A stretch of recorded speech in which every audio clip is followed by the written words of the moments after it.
I will return to sharing where Timothy's redneck faith lies. But for now, let me introduce myself. I am Eden, the god of man, a being brought into existence by my father, the creator. Alongside me are my two brothers, Cherub, the Great and Marilyn Moonstone. Together, we were entrusted with a monumental task, to safeguard humanity, the creator's greatest masterpiece. I was bestowed dominion over the earth, the sturdy ground they tread upon, the lush plants that blanket the terrain, the vibrant animals roaming the land, and the essence of humanity itself. My brother Cherub was given stewardship over the deep oceans, ruling not just the azure waters but also the enigmatic creatures that dwell within. I'm talking about everything from iridescent fish to fearsome sharks lurking in the unseen depths. My other brother, Marilyn, drew the short straw and was assigned the skies above. His duty was to summon rain for the crops upon the earth and to act as a messenger through the birds that soared in the air, bringing tidings of hope. Yet, as time passed, we found ourselves growing weary of our designated roles.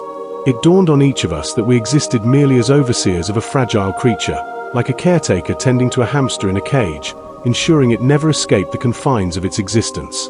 It was on one fateful day that a profound realization broke through our weariness, changing everything. My brother, Marilyn, dispatched a blue jay from the heavenly expanse down to the arid desert where I found myself. I was surrounded by towering dunes of sand, feeling the scorching grains beneath my feet as I stood with my arms spread wide, embracing the infinite desert. Suddenly, the sand beneath me began to swirl and rise, creating a whirlwind that danced around me in mesmerizing patterns. As the dust settled, I began to levitate, shedding the green cloth that encased my body. In that moment, I caught sight of the blue jay in flight as it gracefully descended and landed on my outstretched hand. To my astonishment, it transformed into a cloud of dust, forming a note that fluttered gently into my palm. My mind swirled with questions. Why was my brother reaching out to me? What could possibly lie behind this unexpected communication? Curiosity piqued, I unfurled the note to discover that Marilyn simply wished to meet. He proposed a rendezvous in a newly discovered land called Egypt. A smile crept across my face at the thought of seeing my brothers again after more than 400 million years since our last encounter. Time had flown by, yet the bond we shared remained unbroken. But the thought of our last encounter still hung over me. How we had a joint obligation involving safeguarding a child, a boy who appeared newly arrived in this world.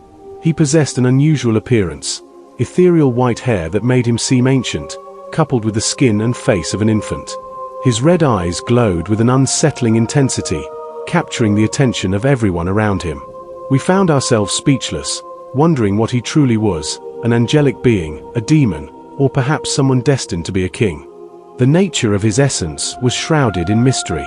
Our singular mission was simple yet profound, to protect this boy and escort him to a remote island, far from the prying eyes of humanity. As time unfolded, we watched as he grew into something astonishing, an unyielding force of nature. He transformed into an aggressive, powerful entity, exhibiting strength and speed that seemed to defy all the known laws. The three of us were forced into a crucial deliberation. How would we manage this extraordinary child?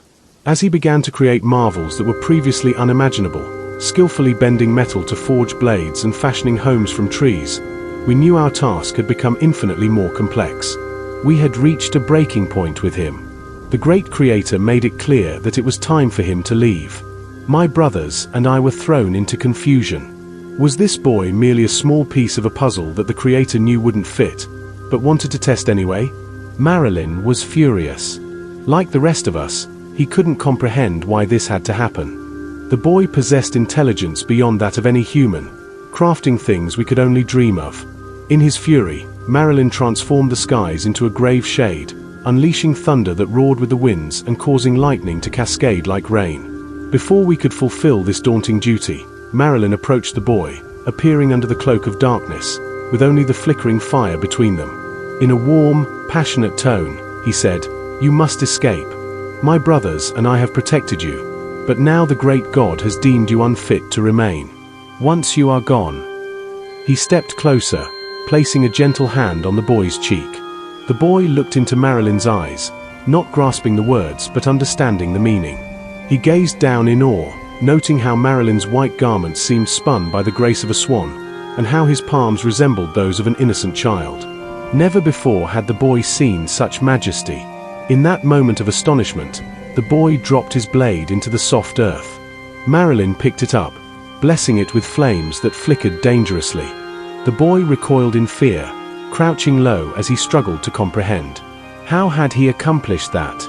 Marilyn left the blade glowing for a moment before the fire extinguished. The boy stared at Marilyn, feeling as if he faced an untamable beast, one he couldn't hope to conquer. Then, Marilyn strode into the blazing inferno summoned by the boy's own creation. As the flames enveloped him, he vanished, leaving the boy gasping in disbelief. Hours later, still perplexed by the blade's power, the boy found himself inching closer to it, drawn by its mysterious allure. Though hesitant, he edged near enough to examine it thoroughly. He noticed how the blade had transformed from silver to a deep black, its handle evolving into a work of art, both beautiful and intricately designed. Unable to resist, he reached out and tapped it gingerly, quickly pulling back to see if any reaction would follow. Nothing happened, and so he seized it, swinging the blade with ferocity, as if he were hunting for fish. It sliced through the nearest tree effortlessly. Overcome with exhilaration, he looked up at the sky, shouting and dancing with unrestrained joy. As dawn approached, an idea struck him: he would escape this island. Fueled by determination, he felled trees with the blade, using the wooden leaves to construct his first boat. With a powerful push, he sent it gliding into the water, setting his course for a new world. As the first rays of dawn began to pierce through the dim light of the early morning, casting a soft glow over the room, an ominous presence loomed heavily in the atmosphere. My brothers and I stood side by side, a united front against the unsettling tension that hung around us. We all sensed the weight of Marilyn's actions, though none of us could predict the dire consequences that might unfold. I turned to face Marilyn, who stood there with an air of confidence, his chin raised defiantly, a faint smirk dancing on his lips. My frustration boiled over as I took in his calm demeanor. There was no hint of fear in his eyes, even as the gravity of what he had done threatened to shatter our existence. "Marilyn," I said, my voice tight with incredulity, "do you think this is some kind of joke? Do you even grasp the magnitude of what you've set in motion?" He tilted his head slightly, leaning it to one side as he arched an eyebrow, as if I were nothing more than an insistent mockingbird, chirping aimlessly with my incessant questions.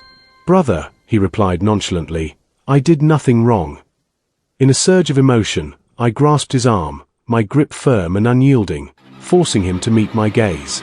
I wanted him to feel the intensity of my fear and fury. "He might kill us because of you, brother." Marilyn's expression shifted subtly, amusement dancing in his eyes. "Is that the lie you tell yourself? Look around you. We are pawns in a game played by gods far more powerful than we can comprehend. The humans? They're mere pawns too, totally unaware that they are participants in a game they didn't choose to play." I marched away from my brother, frustration building within me as I could no longer bear the sound of his voice reverberating in my ears. The air between us felt charged with unspoken tension, and with a swift motion, I pivoted on my heel, determined to leave him with one last thought. "You are no better than those you criticize. You mirror their actions, their choices, always prioritizing your own needs over the people around you," I said, my voice steady, masking the turmoil inside. Marilyn, who had been observing our exchange with a smirk, let out a sharp, dismissive laugh that caught my attention. "Oh, but do I truly think of myself, or am I just not consumed with thoughts of you?" he quipped, his eyes glinting with mischief as he shook his head, challenging the weight of my words. That day irrevocably altered the trajectory of our lives, sending each of us spiraling down distinct paths, no longer intertwined but fragmented into many. As I lifted the heavy burden of the past from my shoulders, I embarked on my journey with a note that led to Egypt. My spirit felt buoyant as if I were floating among the clouds, harmoniously moving with them toward a land that was previously unknown to me.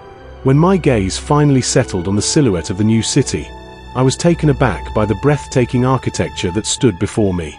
Towering man-made mountains loomed in the distance, adorned with intricately crafted statues of mythical figures, their surfaces glimmering like gold under the sun. The lush trees swayed gently in the breeze, and the streets bustled with people dressed in flowing garments, some barely covering their forms, while others embodied extraordinary half-human, half-animal deities. With a sense of youthful excitement, I descended into the heart of the city, cleverly disguising myself as a small girl. I darted through the bustling streets, feeling the pulse of the vibrant community around me. Eventually, I made my way to a partially constructed dwelling. As I pushed open the ornate doors, the scene that unfolded before me was both familiar and distressing. My two brothers stood at opposite ends of the room, their backs turned to each other, starkly aloof as if they were strangers rather than kin.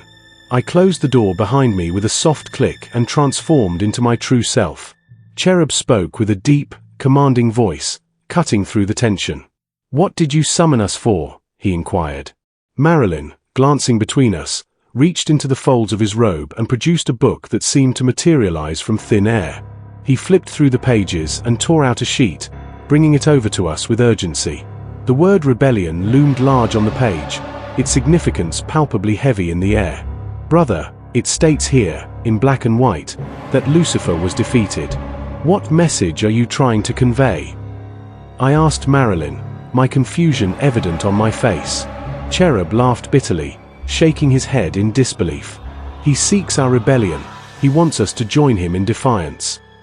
Marilyn, his eyes aflame with fervor, urged, "We are far stronger than we realize." Cherub, exasperated, dismissed the notion with a wave of his hand, his form dissolving into a cloud of dust that vanished into thin air. Now, it was just Marilyn and me, locked in an unyielding stare, well aware that this would spiral into yet another argument. "Think about it, Eden," Marilyn implored, striding across the room and showcasing the incredible feats humanity had achieved, structures towering high into the sky, from simple pots and pans to grand walls that divided realms. These beings no longer require our guidance. They have evolved past juvenile ignorance. Look at this. They construct mountains now. I turned away, shaking my head in quiet disapproval. "You simply wish to forsake your duties as a guardian," I countered. In a fit of rage I had never witnessed before, Marilyn hurled the book to the ground, its pages fluttering like distressed birds. "What duties?